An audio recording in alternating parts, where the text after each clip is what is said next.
Hey guys, how are you? So, in this episode of Career Counseling Session, this is episode 7, I'll be telling you about the order of specializations that you should follow if you are applying for IIT Roorkee. ठीक है? So, I've written the order लिख लिया है मैंने और order बताने से पहले मैं ये बताऊंगा कि कौन कौन से डिपार्टमेंट्स में मैकेनिकल वाले अप्लाई कर सकते हैं. ठीक है, तो अभी वेकॉम पे तो नहीं लिख सकता हूँ, वेकॉम आया नहीं है मेरे पास, बट आ जाएगा एक दो दिन में.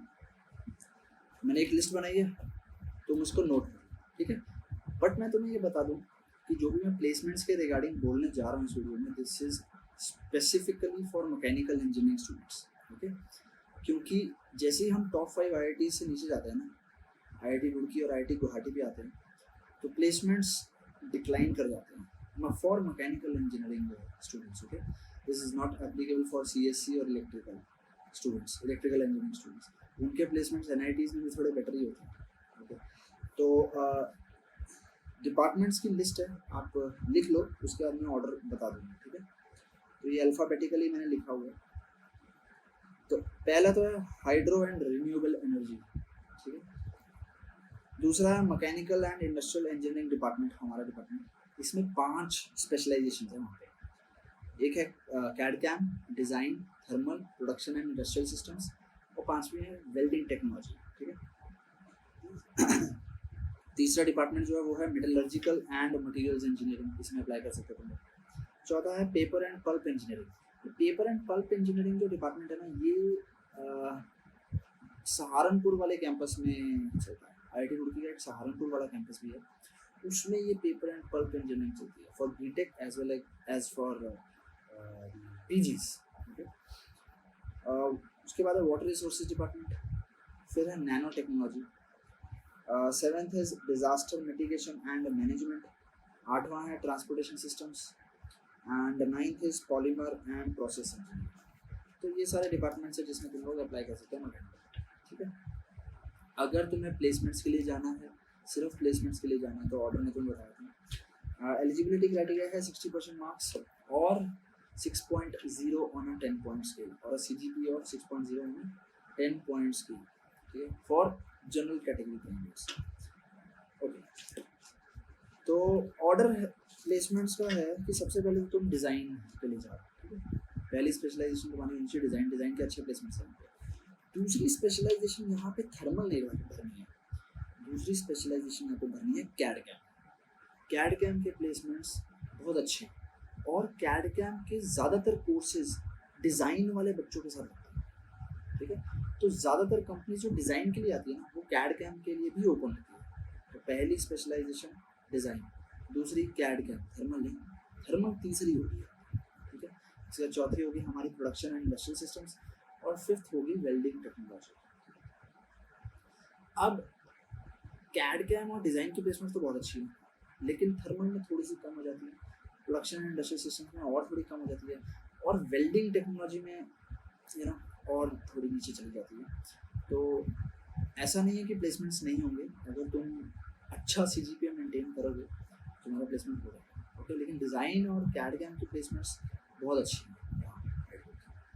उसके बाद ही आप तुम मेटलर्जिकल एंड मटेरियल्स इंजीनियरिंग में मटेरियल्स इंजीनियरिंग को ऑप्ट कर सकते हो. that should be your 6th choice, and industrial metallurgy should be your 7th choice. ठीक है, दोनों ही जो स्पेशलाइजेशंस है वो मेटलर्जिकल एंड मटेरियल्स इंजीनियरिंग के अंदर आती हैं. लेकिन मैं तुम्हें एक बात बता देता हूँ कि मेटा डिपार्टमेंट की बीटेक की प्लेसमेंट्स भी वहाँ पे थोड़ी सी कम है. ओके, क्योंकि मेटा के जो UGs हैं वो नॉन कोर में चले जाती है ज़्यादा, कोर की प्लेसमेंट्स मेटा में कम है वहाँ पे IIT रुड़की. तो UGs के लिए तो नॉन कोर भर के यहाँ पे आती है, लेकिन PGs के लिए IIT रुड़की में नॉन कोर का थोड़ा सा पंगा है. ठीक है, इनफैक्ट जब मैं MTech कर रहा था 2014 और उससे पहले, IIT रुड़की की प्लेसमेंट्स थोड़े से MTech के लिए इतने MTech फ्रेंडली नहीं होते थे. जो कंपनीज आती थी ना, वो लिखती थी ओनली JEE क्वालिफाइड एलिजिबल. हालांकि अब वो हट गया है, लेकिन 2014-15 के टाइम पे ये पंगा रहता था. तो MTech की प्लेसमेंट बहुत सफ़र करती थी, लेकिन अब ऐसा नहीं है, अलाउ करना शुरू किया उन्होंने. तो नॉन कोर वाला एंगल अगर तुम्हें एक्सप्लोर करना है ना, तो IIT रुड़की मत जाना. वहाँ नॉन कोर की अपॉर्चुनिटीज़ कम मिलेंगी तुम्हें प्लेसमेंट्स के फॉर्म में, ठीक है। और इसीलिए पीजीज़ की प्लेसमेंट मेटा डिपार्टमेंट में काफ़ी कम है। इनफैक्ट यार मेरा एक बैचमेट था आईआईटी बॉम्बे में, वो आईआईटी रुड़की से बीटेक था मेटलर्जी में, तो मैंने उससे पूछा था कि कैसा सीन है, तो वो कह रहा है कि यूजीज़ की भी प्लेसमेंट मेटा में थोड़ी कम होती है, जिनकी होती है नॉन कोर में जाते हैं वहाँ पे, क्योंकि यूजीज़ के लिए नॉन कोर तो भर के आती है वहाँ पे, लेकिन पीजीज़ के लिए नॉन कोर वाला एंगल वहाँ पे थोड़ा अच्छा नहीं है, ठीक है। तो 7th प्रेफरेंस मैंने तुम्हें बता दी। 8th तुम भर सकते हो नैनो टेक्नोलॉजी, ठीक है। और मुझे लगता है कि 8 चॉइसेस से ज़्यादा कोई फॉर्म अलाउ करता है, या 8 चॉइसेस से ज़्यादा क्या ही भरोगे। अगर भरना है उसके बाद तो नैनो टेक के बाद प्लेसमेंट्स तो यार फिर मतलब काफ़ी कम हो जाते हैं, तो अपने इंटरेस्ट के हिसाब से थोड़ा भर सकते हो। और इंटरेस्ट कैसे पता चलेगा? जो भी डिपार्टमेंट है, जो भी स्पेशलाइजेशन है, उसके बारे में नेट पे जाके सर्च करो कि इसमें पढ़ाते क्या है, क्या उसका कोर्स करिकुलम है, फिर वो जो कोर्सेज दे रखे हैं उसके बारे में नेट पे थोड़ा सा पढ़ो, तब तुम्हें आइडिया लगेगा कि हाँ ये मुझे पसंद है या नहीं पसंद, तो उस हिसाब से तुम डिसाइड कर सकते हो, ठीक है। तो ये ऑर्डर था स्पेशलाइजेशंस का आईआईटी रुड़की के लिए, ठीक है। एंड आईआईटी रुड़की का फॉर्म आई गेस बंद हो चुका है। अगर ऑफर आया, सपोज तुमने क्या किया, तुमने डिज़ाइन के बाद थर्मल भर दिया और कैड कैम थर्मल के नीचे भरा हुआ, ठीक है, लेकिन तुम्हें कैड कैम मिल गया, और ऐसा हो सकता है कि अगले राउंड में तुम्हें थर्मल भी मिल जाए, तो वहीं पे फ्रीज करो, ठीक है। अगर तुम्हें 80% श्योर है कि तुम्हें डिज़ाइन नहीं मिलेगी लेकिन थर्मल मिल जाएगी, और अभी कैड कैम मिली हुई है, तो थर्मल में मत जाना यार, कैड कैम पे फ्रीज कर दो, ठीक है। कैड कैम को थर्मल से ऊपर रखना है। डिज़ाइन और कैड कैम के प्लेसमेंट्स बहुत अच्छे हैं, लेकिन अगर तुम्हें लगता है कि तुम्हें डिज़ाइन मिल सकती है, बहुत अच्छा चांस है, तो you can go for upgradation, okay.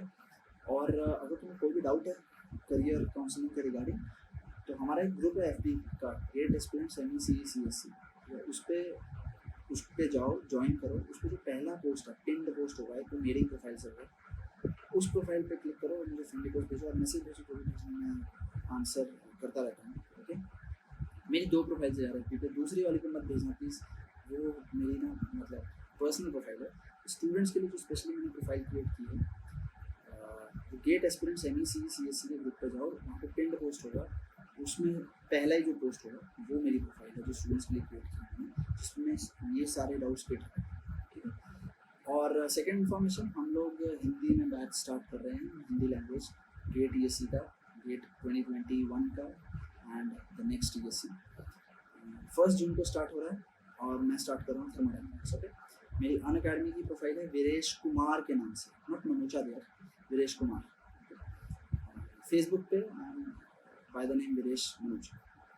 तो आई थिंक मुझे चेंज कर देना चाहिए, वहाँ भी वीरेश कुमार तो कन्फ्यूजन हो।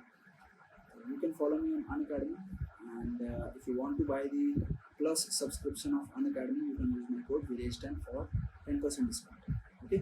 एंड ऑल्सो अगर तुमको फेसबुक ग्रुप ज्वाइन करते हो हमारा, तो वहाँ पे तुम्हारे जो भी डाउट्स होते हैं ना, हमने इंटर्न्स हायर कर रखे हैं स्पेशली तुम्हारे डाउट्स क्लियर करने के लिए, तो जो भी डाउट आता है वहाँ पोस्ट करो और you will get your solution, okay. तो नेक्स्ट एपिसोड में मैं कोई और यूनिवर्सिटी लेके आऊँगा।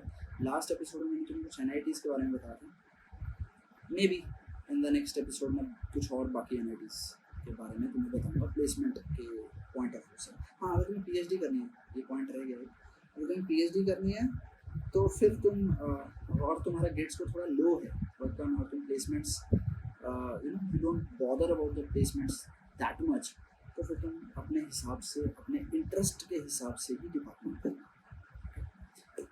Okay then, see you, all the best.